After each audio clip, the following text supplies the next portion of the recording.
This is Algebra 2, Lesson 61, homework help. We'll start with problem 3. It says, how much water must be evaporated? So we're going to take out 100% water when we're evaporating. From 100 gallons of brine solution. So we have 100 gallons of a brine, 10%. That's really water, 90, right? Minus water, 100. To get a brine solution that is 20%. We want to end up with a brine 20, which is really going to be water 80. So we're going to take water 90, and we know that there's 100 gallons of the water 90, because water 90 and brine 10 are the same thing. So this is how much. So for water 80 in the next solution, I'm going to substitute 100 gallons minus water 100. But what we want to know is how much water this is what we want to know in the end. How much water we're evaporating, all right? So I got to remember that. All right, so that's how much. Now we have the weighted equation. So we take the percent times how much water 190 we have. We're going to subtract the percent times how much water 100 we're going to evaporate to equal the percent times the water 80. For the water 80, I'm going to substitute in 100 minus water 100. All right, so that's 90 minus 1.00 water 100 equals 80 times 100 minus water 100. Distributing the 0.80, we have 90 minus 1.00 water 100 equals 80 minus 0.80 water 100. So I will move the water to the right, the constant to the left. So we'll subtract 80 on both sides. We'll add 1.00 water 100 to both sides. And we end up with 10 gallons equals 0.20 water 100. Divide both sides by 0.20. I think I know what it is, but you know what? I'm going to use my calculator. It's 50. So 50 gallons of the water 100 is what we're going to evaporate. Problem number 4. All right. Number 4, when Frank and Mark finished milking, they found that they had 900 pounds of milk that was 2% butterfat. So we have butterfat 2%. I could have said just milk, huh? And there's 900 pounds. This is not problem 4. And we have 900 pounds of this. How much butterfat did they have to add? So we're actually going to add 100% butterfat if we're going to raise the content to make it 10%. All right, so we have 900 pounds plus the pure butterfat. We don't know how much we're going to add, but we want to end up with 10%. So that's the how much. Now we have the weighted one. We always take the rate or the percent times how much we have. So it's 0.02, that's 2% in decimal form, times 900 plus 1.00, butterfat 100, equals 0.10, butterfat 10. For butterfat 10, I'm going to substitute that in. We're always using substitution. All right, 2% of 900, I believe, is 18. And we're going to substitute in for the butterfat 10. We'll distribute the 10%. We have 18 plus 1.00. 10% of 900 is 90. All right, I'm going to move my butterfat to the left.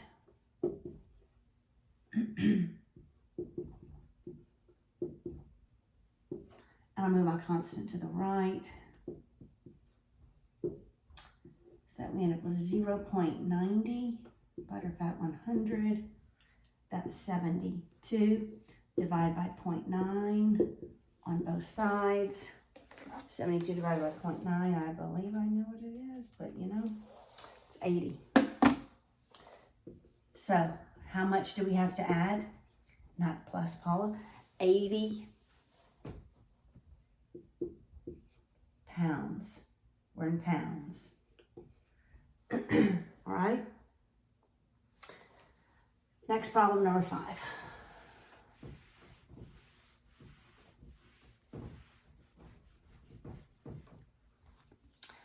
Number 5 says, Zolly and Bo had 100 kilograms, same type of problem, 100 kilograms of a glycol 20% solution. How much 30% glycol, so we're going to add 30 glycol, should they use to raise the solution to a glycol 25? All right, so really we have 100, because this is the how much do we have? Plus, I don't know how many kilograms of glycol 30 I need to add, and I don't know how much glycol 25 I'm going to end up with. All right, now we do the weighted one by taking the percent times how much of that solution we have.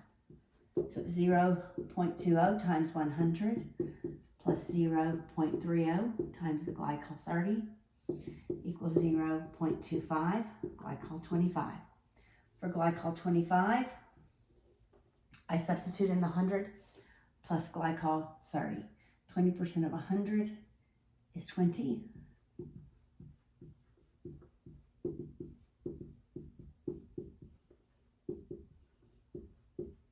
Distributing the 0.25.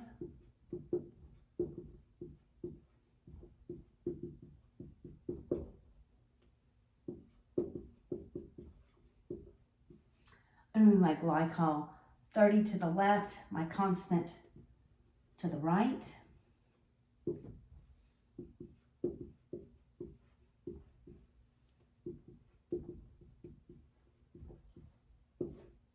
So I end up with 5 is 0.05 glycol 30 divided by 0.05.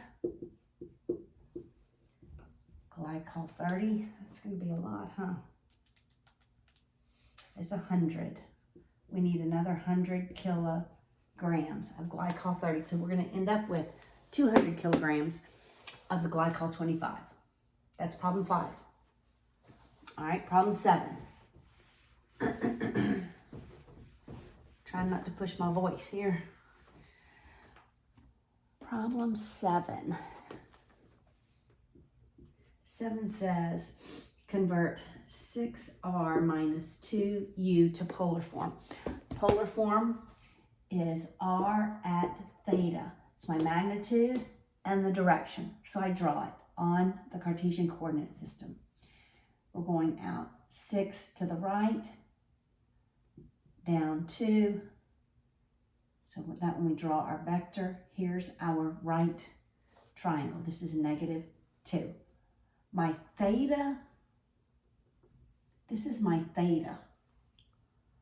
And my r is here, the length of that hypotenuse. So to solve for the length of the hypotenuse, I'm just going to use Pythagorean theorem.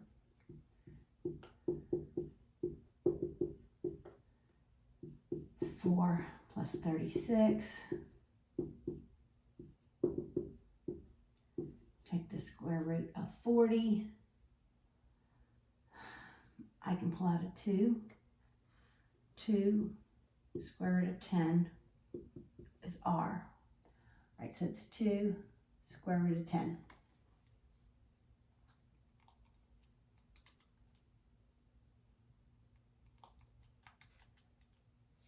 All right, so I have my r value. So it's 2 square root of 10. Now I need my angle. To find my angle, I'm going to use the tangent. I'm going to use this. I'm going to find this one, and then I'll show you how we're going to find it in the positive direction. All right, so it's the tan tan of theta is opposite over hypotenuse. You don't have to worry about the sign. And we do inverse tan of 2/6 is going to be theta. So do shift r second tan 2 divided by 6 or 1 divided by 3. Either one works, right? So my theta is 18.43 degrees.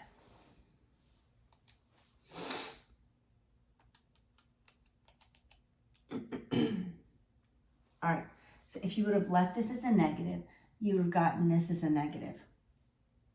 Either way works. You just have to know that this is 18.43 degrees. All right, so how do I get it in the positive? Going counterclockwise. Remember, this is 0, 90, 180, 270, all the way around is 360. That's what I'm going to do. I'm going to go all the way around to 360, and I'm going to go back to the vector. So I have to take 360 and subtract that angle. So it's going to be 360 subtracting that angle. So 360 minus the 18.43, and I get 341.57. All right, that's problem 7. All right, problem 8.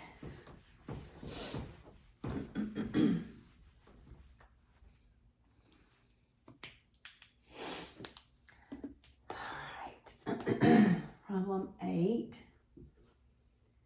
wants us to solve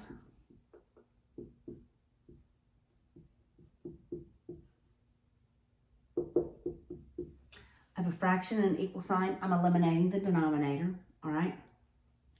All right, the next, I also have decimal points, but I have an equal sign. I'm eliminating the decimal points.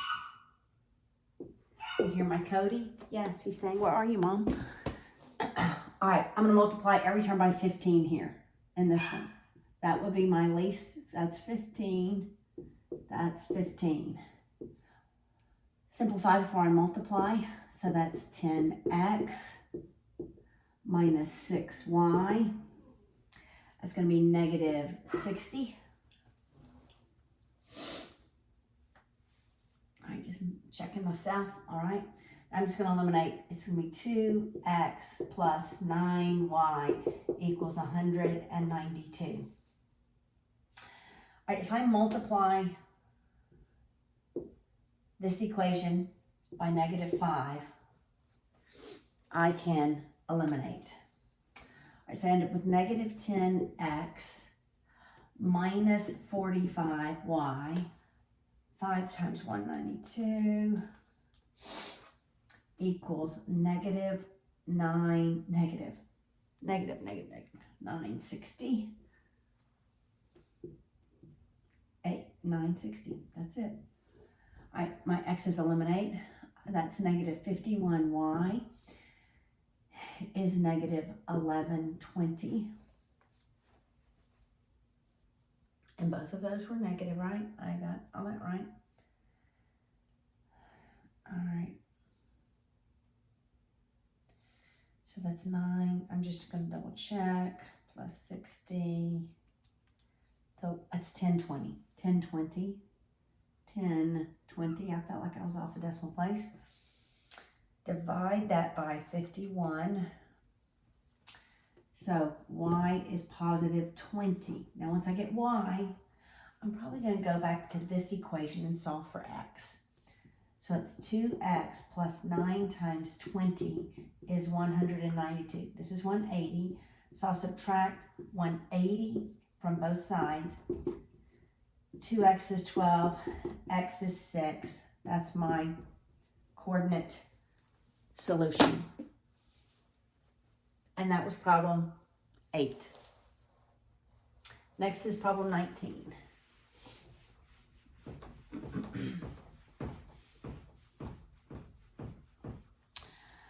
All right, 19 is on the next page. All right. So 19 is the square root of 32 square root of 2.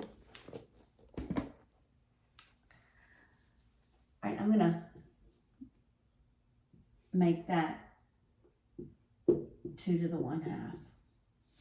32, I believe, is 2 to the 5th. I'm almost positive. Just going to double check myself. It is. All right. So for 32, I'm going to make it, remember we want a common base if we can. It's going to be 2 to the 5th times 2 to the 1/2. Now I'm going to raise that entire, what's under here, both of those terms, to the 1/2. So it's 2 to the 5th times 2 to the 1/2 raised to the 1/2. That's 2 to the 5/2. Power to a power, we multiply. 2 to the 1/4. Multiplication is addition. That's 2 to the 5/2 plus 1/4. Common denominator. So that's 2 to the 10/4 plus 1/4, which is 2 to the 11/4. It's number 19. We'll move to 21 next.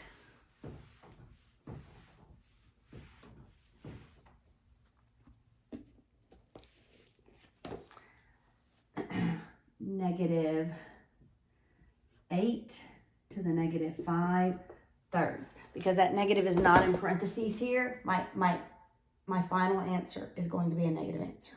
All right? So I'm going to resolve that negative by moving it to the denominator. So it's 1 over -8 to the +5/3. All right, now I am going to put this as a radical.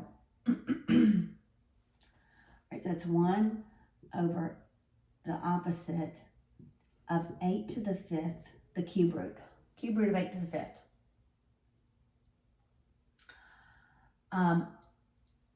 8 is the same thing as 2 cubed. I just feel like I need to do that and then go back. All right, I could have actually left it here.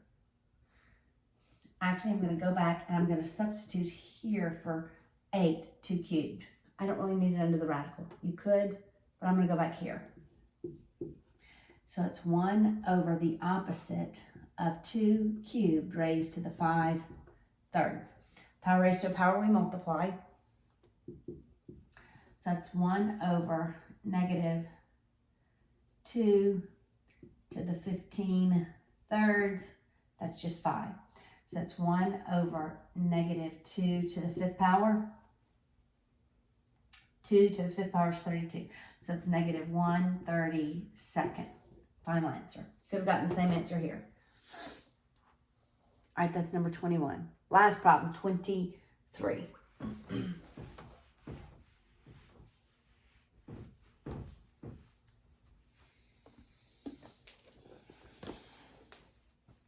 I'm going to go ahead and break this apart. Square root of, instead of writing square root of 2/3, I'm going to write 3 times the square root of 2 over the square root of 3. 4 square root of 3 over square root of 2 plus 8 square root of 24.